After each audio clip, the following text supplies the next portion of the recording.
उसके परिवार में, पति पत्नी में कभी लड़ाई नहीं होंगे और उसके घर में धन की कमी नहीं होगी।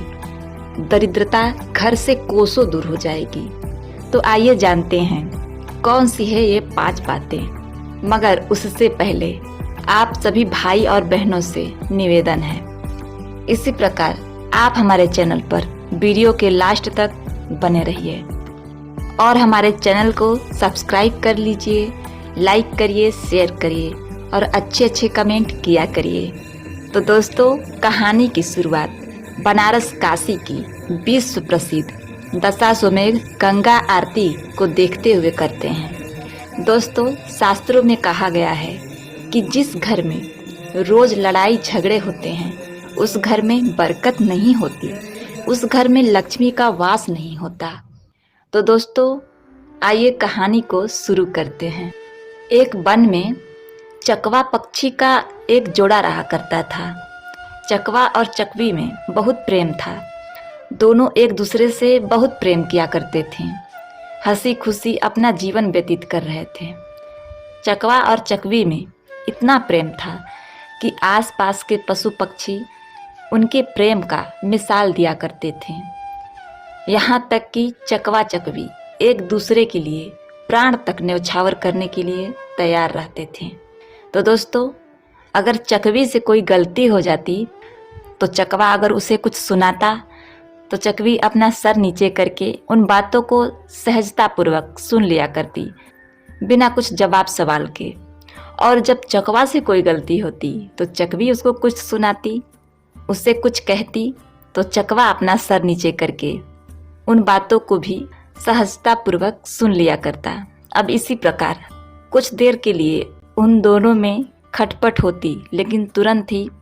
और चकवा का पड़ोसी एक कौवा था। कौवा का अपने पत्नी से हमेशा हर बात पर झगड़ा हुआ करता था, लड़ाई हुआ करता था। उन दोनों में हमेशा कलेश रहता था, कभी भी अच्छे से नहीं रहा करता। झगड़ा इतना कि मारपीट की नौबत आ जाती।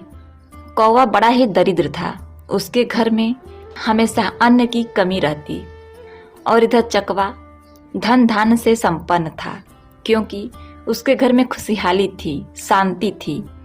कौवा जब देखता है कि चकवा चकवी इतने आनंद से, इतना खुशी खुशी रहते हैं, तो उसको बहुत जलन होने लगता है। वह चकवा चकवी के इस शांति से, इस खुशी से बहुत ही जलने लगता है। कौवा सोचता है कि किस प्रकार मैं चकवा चकवी में फूट डालूं और इसके घर की शांति को भंग कर दूं। ये कैसे, किस प्रकार खुश हैं। कौवा सोचता कि हम लोग के घर हमेशा झगड़े होते हैं, लड़ाइयाँ होती हैं, खाने को कुछ नहीं रहता, भोजन पानी के लिए बिलबिलाते रहते हैं। और ये चकवा को देखो, हमेशा मज़े में रहता है, अच्छे से आनंद से खाता पीता है, अपनी पत्नी के साथ खुशीपूर्वक जीवन बिता रहा है। यह सब चीज़ें कौवा को देखी नहीं जाती और उसे बहुत ही ज़्यादा जलन होती है। एक बात और, कौवा जो था उस चकवा का मित्र था। मित्र ही मित्र के बारे में इस तरह का सोच रख रहा था। उसके अंदर जलन का भावना था। अब उसने सोच लिया कि अब मैं इस चकवा को शांति से रहने नहीं दूंगा। हम लोग के घर लड़ाई झगड़े होते हैं तो ये कैसे शांति से रह सकता है। अब इसके घर में भी अशांति फैलानी है, इसका भी जीवन नरक करना है। अब यह सोचकर वह कौवा इस जुगत में लग जाता है। और जब कभी चकवा घर पर नहीं रहता तो कौवा चकवी के पास जाता और कौवा के बारे में उसके कान भरने लगता और कहता, चकवी बहन, चकवा भाई आपसे बिल्कुल प्रेम नहीं करते, वो तो किसी और से प्रेम करते हैं। मैंने उन्हें कुछ ही देर पहले किसी अन्य से बात करते हुए देखा। अब कौवे की इस बात को सुनकर चकवी को बिल्कुल भी भरोसा नहीं होता। वो उसके बात को नहीं सुनती और उसके बात को इसी तरह हवा में उड़ा देती है। जब कभी चकवा अकेला रहता तो फिर कौवा उसके पास जाता और कहता, चकवा भाई, बहन आपसे प्रेम नहीं करती क्योंकि वो किसी अन्य से प्रेम करती है। मैंने आज ही चकवी बहन को किसी और से बात करते हुए देखा। अब चकवा ये सुनकर हंसते हंसते इन बातों को टाल देता है और उस बात पर बिल्कुल भी भरोसा नहीं करता। अब इसी प्रकार कौवा बारी बारी से उन दोनों में फूट डालने की कोशिश करता, उन दोनों का कान भरा करता। लेकिन चकवा चकवी का प्रेम इतना दृढ़ था कि दोनों एक दूसरे पर विश्वास किया करते थे, किसी की बातों में नहीं आते थे। अब इस प्रकार कौवा जब अपनी चाल चलकर हार जाता है, तब फिर वो नई तरकीब निकालने लगता है। वो सोचता है अब इससे कुछ नहीं होगा, मैं भी इन दोनों में देखता हूँ किस तरह झगड़ा नहीं होता।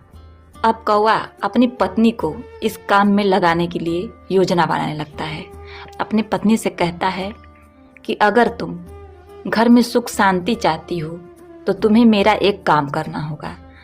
अगर तुम चकवा और चकवी के बीच मनमुटाव पैदा कर दो, उनमें झगड़ा लड़ाई करवा दो, तो निश्चित ही मैं के परिवार